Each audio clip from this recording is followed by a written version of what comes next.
Franklin Clinton is a loyal young entrepreneur that stars as one of the main characters in the GTA 5 storyline. In today's video, we're diving deep into the world of social psychology to unravel arguably the game's most underrated character. By the end of the video, you will see Franklin in a whole new light, not defined by his own choices, but shaped by forces he could never control in the first place. So, without further ado, ladies and gentlemen, may I present to you Franklin Clinton.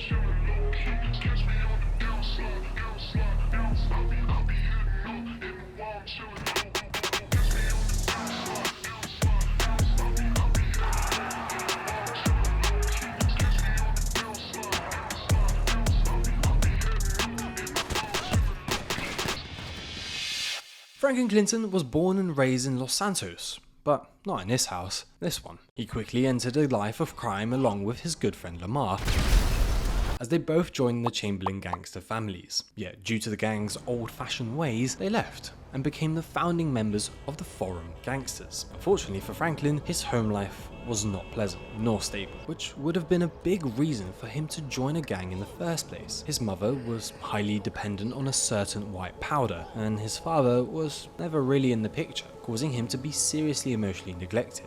So, it comes to no surprise that a paper exploring why young American boys join gangs find that early family instability is a massive factor contributing to joining a gang. Gangs for these children act as surrogate families, offering structure, acceptance, and respect, and therefore directly targeting those lacking the support and stability in their real families. During his childhood, Franklin was juggling being an illicit dropshipper for his gang and school life. But everything came to a sudden halt when Franklin ended up assaulting his teacher and getting expelled.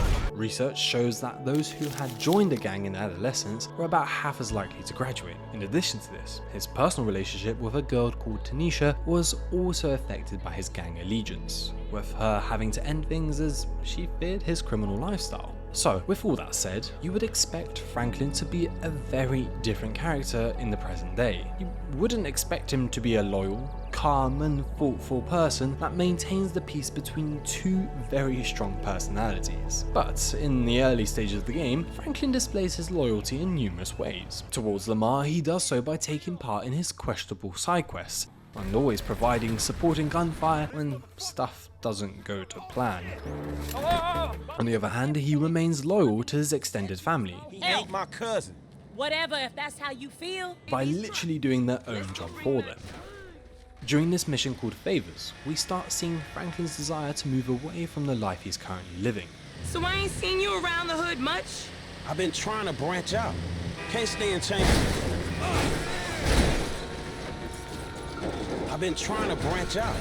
Can't stay in Chamberlain Hills forever. This theme then continues into the next mission called Chop, where Franklin speaks to Lamar about wanting to do more with his life than just petty crime. You know these streets.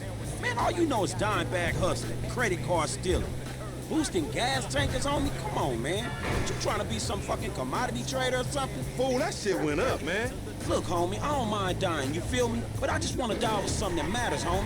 That's what foreign gangsters should really be about. Now, at this point, Franklin has already met Mr. Michael DeSanta, and even though they met under unusual circumstances, Michael takes Franklin under his wing. In a short span of time, Michael takes on a role of a mentor, accepting Franklin's criminal lifestyle whilst respecting his drive and youthful manner, ultimately making Franklin feel valued and accepted for who he is. This ultimately satisfies his needs to be accepted, as so many people in his past have rejected that side of him. Essentially, this provides for a smooth transition from gang to a single mentor, as Michael mimics the attributes of a gang but offers greater scope for economic growth. But fun coupons are not the only things drawing Franklin closer to Michael. Through the process of paternal transference, Michael becomes more than a mentor. He becomes a father figure to Franklin. This psychological theory describes the process by which a person transfers their paternal feelings onto another person. And as we know, Franklin's dad was never there to receive these feelings in the first place. Because of this, Franklin's loyalty towards Michael is stronger than any other character.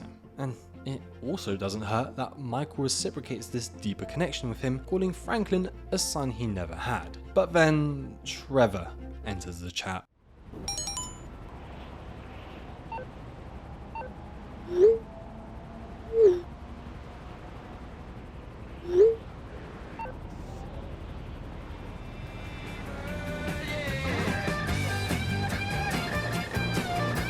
see, the same way Michael brings out Franklin's loyalty, Trevor does the same with Franklin's ability to stay calm and collected. Each time Trevor gets a bit too Trevor, Franklin does very well to not retaliate or escalate the situation. He instead tries to calm Trevor down, knowing that even though Trevor may be in the wrong, it's not worth provoking him any further, showing a high level of emotional intelligence. This calming presence then continues every time Trevor and Michael butt heads, with Franklin always being the one that tries to talk reason into one or the other. So, I'm not too surprised that in the end, the developers leave it to Franklin to decide the fate of the other characters. Throughout the game, he consistently acts as a peacekeeper between Michael and Trevor, and the few times he isn't there to do so, they almost end up killing each other anyways. But let's be real, the choice was never truly his. Someone else handed it to him. Sure, he gets to pick from a set of options, but if Franklin had full control, I doubt he would choose any of them, apart from this one, subscribing to the channel. And you, my friend, can do the same. So subscribe and be a part of getting the channel to 10,000 subscribers by the end of the year. But what if I told you that basically everything leading up to this moment was also outside Franklin's control? What if I told you that one big theory can explain how almost everything in Franklin's life was set up to be against him? Well, according to this geezer, we can. His name is Karl Marx, and back in the day he ran a rather successful PR campaign on a thing called communism. In a communist society, everything is centered on common ownership, meaning that things made in society get distributed based on need, not the numbers in your bank account, like in a capitalist society. Now, there is much more to this, but generally Mr. Karl Marx saw society as deeply unequal, ultimately creating conflict between those who have resources, status and power, otherwise called the bourgeoisie, and those who do not, also otherwise known as the proletariat. So this beef between these two classes is what underlines conflict theory. And according to this theory, the resulting inequality of this beef is not just surface level, like the proletariat being jealous of the riches of the bourgeoisie. Instead, it's literally built into the structure of society. Take Franklin's upbringing, for example. He grew up in a comparatively low-income, high-crime area and likely went to an underfunded school. Not that it mattered though, since he was expelled anyways. Either way, these three factors, education, income and crime, are deeply intertwined. A poor education often leads to lower income and fewer job opportunities. Fewer opportunities could push someone towards crime, and this then can increase the likelihood of ending up in jail or just generally limiting future prospects, which can cause the cycle to repeat itself across generations. Now, again, these socio-economic factors play a much more complex role in real life, but the point stands. None of this is Franklin's fault. With that said, we can't talk about Franklin and structural inequality without also talking about structural racism. This type of racism happens to be deeply embedded into systems and laws. Franklin's low-income neighborhood is predominantly black, meaning the community faces not only economic inequality, but also racial inequality. Take, for example, racial profiling, a process where law enforcement targets people based on their race rather than behavior. In the US, 41% of black Americans have reported being stopped by the police because of their race. This behavior that is embedded into how law enforcement operates feeds into the dangerous stereotype that black neighborhoods are inherently more violent. In reality though, due to racial profiling, systemic inequality, and discrimination, black Americans are disproportionately targeted by law enforcement, which is then reflected in a skewed crime rate. In the end, these forms of inequality act like invisible walls, separating the powerful from the powerless, the bourgeoisie from the proletariat, and stopping the latter from realizing the full extent of their oppression. But we already know that Franklin is somewhat aware of these barriers, and almost through pure chance ends up meeting a person who is willing to help him out. I say help him out lightly because if we take a step back, we can see a handful of people that act like the bourgeoisie and end up exploiting Franklin for their own personal gain. Of course, we have Michael, a rich role model for Franklin, motivating him to the point where he is basically willing to do anything for Michael if it means monetary gain. Now, this isn't really Michael's fault, but it does allow for him to reignite his passion for bank robbing. Yeah, I know. Pretty unique passion, but yeah, whatever floats your boat, I guess. Holy guacamole! On the other hand, you have someone like Lester, perhaps the character with the most power, but ends up using Franklin to be his own personal hitman. At least, in Lester's case, he compensates Franklin for his job well done. Unlike the person who most closely resembles the bourgeoisie, Devon Weston. He's richer than Michael, arguably just as powerful as Lester, and of very high status. And all these things contribute to his justification of exploiting Franklin to steal cars for him without the intentions of ever paying him. Hey, chest kiss, homie. Boom! Either way, these are all examples of false consciousness, a process by which oppressed individuals internalize the values of the dominant class even when those values harm them.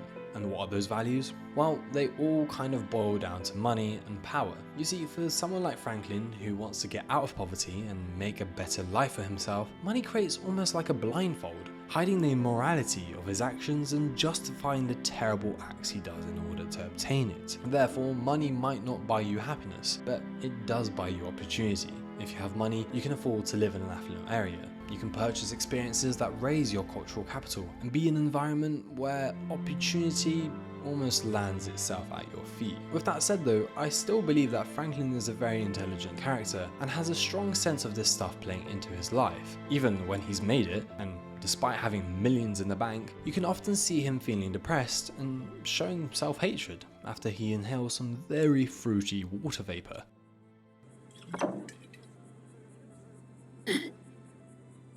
Man, I just wish I could get a bigger bag of this good shit and Tanisha and go live on an island some fucking where. I could be on some motherfucking island motherfucking with this woman. She ain't my woman.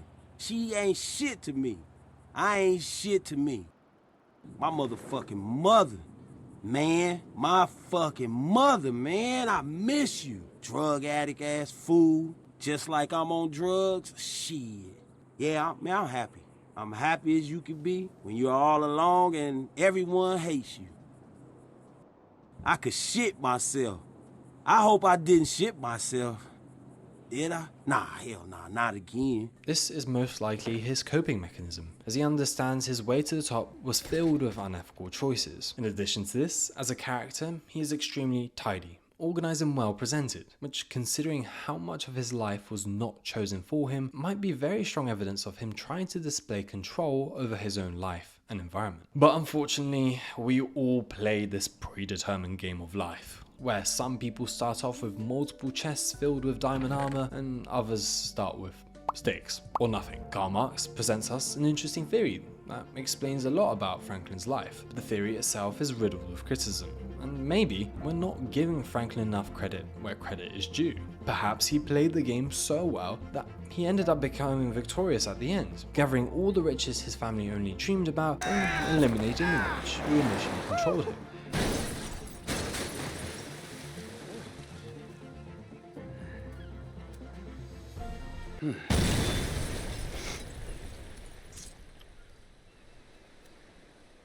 So now what?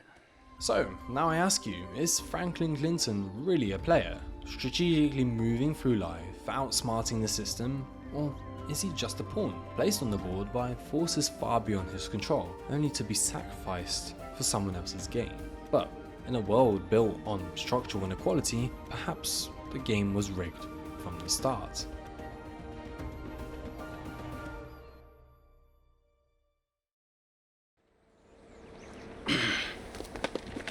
You look like a good kid.